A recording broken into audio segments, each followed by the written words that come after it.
Evidence Not Seen by Darlene Deibler Rose.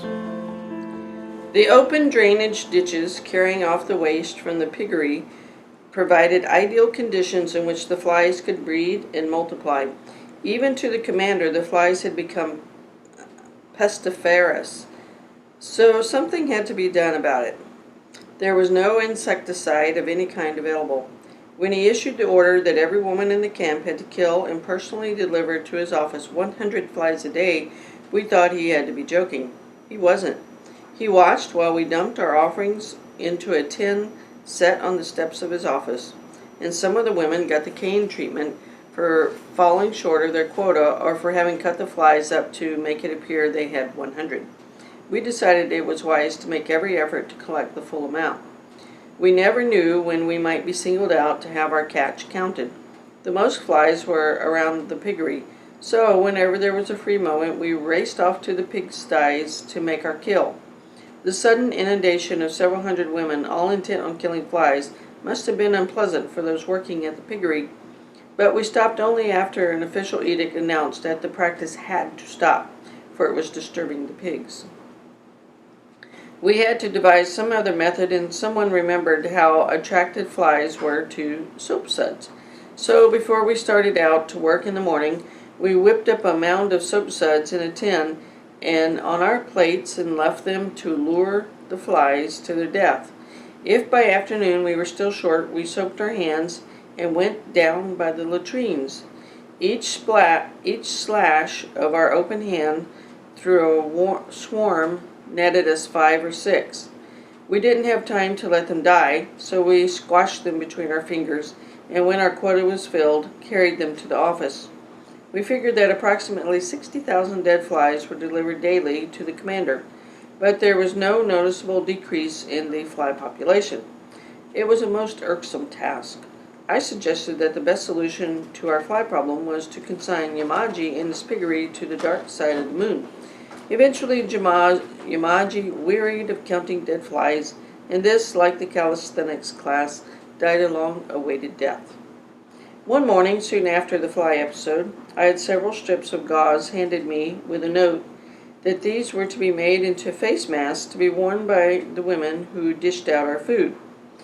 A larger piece of gauze to protect the food from the flies after it had been dished up in the central kitchen, and while it was being carried in baskets to the barracks, would have been more to my liking. But fair enough, I thought. Any precaution against spreading disease is acceptable. To say that the women breathing on our food were responsible for the increase in the number of sick people was, however, hardly a logical assumption. We made and used the masks. The August heat was stifling and the masks were uncomfortable. So one morning, one of the women slipped hers off and left it hanging on one ear. Of course, that had to be the day Yamaji sneaked in to make an inspection. He flew into a rage and confiscated all our food, although only a handful of people had been served. I had not yet joined the line of those waiting, so when they explained what had happened, I set my empty plate down and started for the office on a run to retrieve our dinner, lest in his anger he dump it.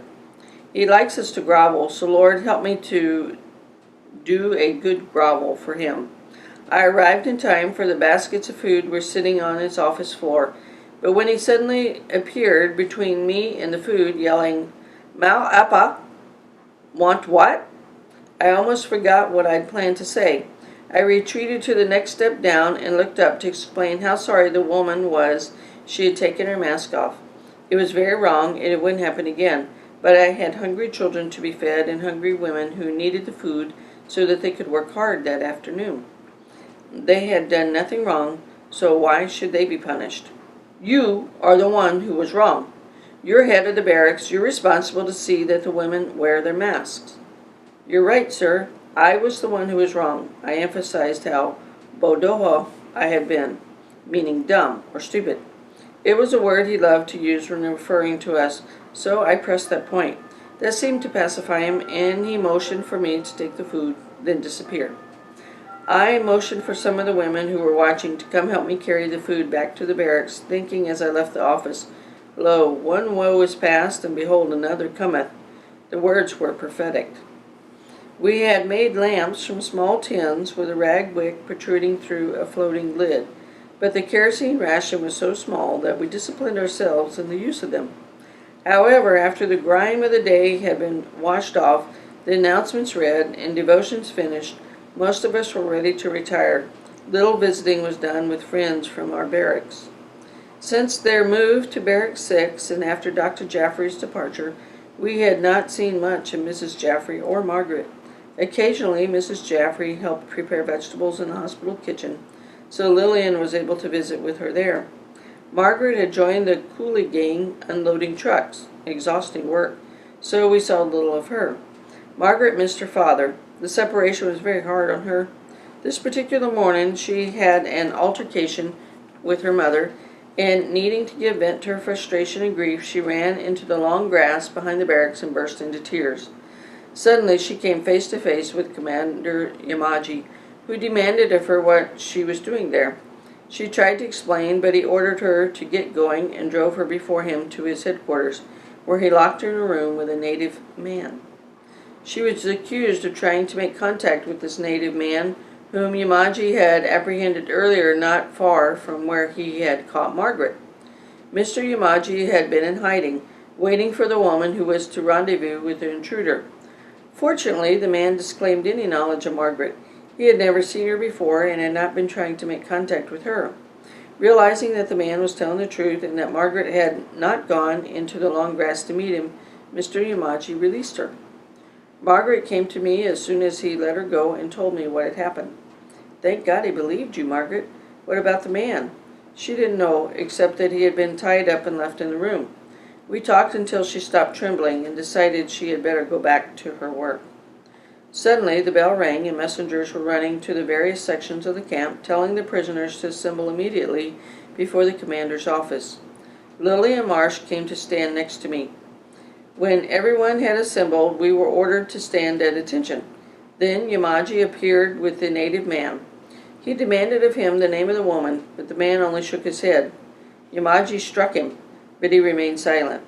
The sun beat down upon us as Yamaji's eyes moved up and down the rows of women, looking for a face betraying guilt or fear. Our trial by ordeal had begun. We were ordered to form a line, and as we moved along, we were to stop before the native prisoner, turn and face him, then, at a signal from Yamaji, move off. All 1,000 and more of us. The sun was at its zenith. The heat was oppressive. One row after another moved forward. I was convinced that the native man would never identify the person with whom he had been trying to make contact. Another row moved up, but would he falsely identify an innocent person? My skin felt clammy with fear. Lillian was directly in front of me as our rows started to move toward the prisoner. Her face was white as a sheet, and I kept worrying lest she faint from the heat in dreadful tension. One wrong move, a show of anxiety, an expression of fear, or even sympathy, or exaggerated nonchalance. Anything might trigger Yamaji into thinking you were the one. His eyes sought for betrayal in the face of the prisoner or the woman before him. If Lillian fainted, but she was a woman of great character and stamina. Ashen though she was, she stepped forward and faced the man, and Yamaji, without flinching, then moved off at the sign from Yamaji. My concern for her alleviated some of my own fear. I stepped into position, then was motioned away to follow Lillian back to our row. The afternoon wore on until the last woman had returned to her place on the field. I realized that there was a person of noble character and unusual courage. The native man had refused knowledge of any of us. Horrible as the ordeal had been this far, it was nothing compared to what we were forced to witness as Yamaji unleashed his fury upon the man. The blows from Yamaji's cane were so vicious, the bones must have been broken. The man's hands were tied behind him, so he could in no way protect himself. His teeth were clenched, but who could endure such punishment? At last an agonizing cry burst from his lips, and he was pummeled to the ground. Throwing aside his cane, Yamaji began to kick the man with his heavy boots. The rib cage, the stomach, the head, no part of the body escaped. Dear God, will he ever stop? The commander's insane. Some closed their eyes, but it didn't close out the sound. I wanted to retch, but was acutely conscious of the second in command who stood to the side watching our reactions. When he could draw his eyes away from Yamaji and his victim. For the first time I understood bloodlust. It was reflected in a face alight with an unholy glee at seeing a fellow human being kicked and pummeled, perhaps to death. Finally exhausted, Yamaji stepped back. The man was still, too still. His clothing tore and soaked with blood. He lay inert and lifeless. No movement to betray whether he was dead or alive. He was dragged away, then we were dismissed. I felt emotionally ravaged and torn and prayed that I would never have to witness anything like that again. We never learned his fate or who he had attempted to contact. We never asked, but there were two things about the commander for which we came to have great respect: his cane and his boots. To date, nothing had so completely demoralized us as the incident we had just witnessed, and we felt the measures must be taken to preclude its happening again. At a conclave of the barracks heads with Mrs. Joustra, we discussed the possibility of setting up our own guard system against these intruders, well-meaning though they might be. The women of the camp were in full agreement with our suggestion, but who would perform guard duty during the night? The barracks leaders volunteered a 2-hour watch each, from 7 at night until 7 in the morning. This meant being on duty every other night. And if we catch an intruder, what then? It was agreed that we would report his presence to Mr. Yamaji. This scheme was devised as much for the protection of the natives as for ourselves. By the time we reached the office and returned to the fence with Yamaji, the native would be long gone. My first night on duty was very dark. I stood still, allowing my eyes to grow accustomed to the faint outline of the barbed wire fence silhouetted against the water of the moat. This was the start of my second turn around the perimeter of the camp. I clutched my stick and walked softly in bare feet, my ears straining to catch any movement in the grass that might mean a rabid dog. I was halfway to the gate on the east side of the camp when I froze. Something was moving the grass on the opposite side of the barbed wire. A dog? My hand tightened on the stick when a tall form rose up out of the grass. Every instinct to survive was sensitized by terror. I took a deep breath and let out, slowly asking, "Who is it?" That's a futile question to ask any native, for the inevitable answer is, "It is I." Forget it. I don't really want to know your name, but I must report to the Japanese camp commander that I saw someone here. We're trying to protect ourselves and you. One of your people was badly beaten here last week. He may have died. Warn your people not to come here. Now go as quickly as you can and cover your tracks so you cannot be followed. He believed me, for he disappeared immediately into the surrounding darkness. I paused to gain composure, then walked slowly toward the headquarters building in the center of the camp. It was around 10 o'clock. Yamaji was not to be seen, but the odious second in command was there. I reported seeing someone outside the fence. As always, his response was a very nasal, "Ah, ah." Maybe he understood Indonesian, but didn't speak it. Stepping out of the office to lead him to the place where the encounter had occurred, I realized he hadn't followed me. Returning to the office, I found him buckling on his gun belt. He pulled out the pistol to make sure it was loaded, dropped it back into the holster, found a flashlight, checked it, then sat down to put on his heavy boots. Motioning that I should lead out, he now followed down the steps, all the while flashing his powerful beam of light in every direction. He remained at my heels until we reached the barbed wire.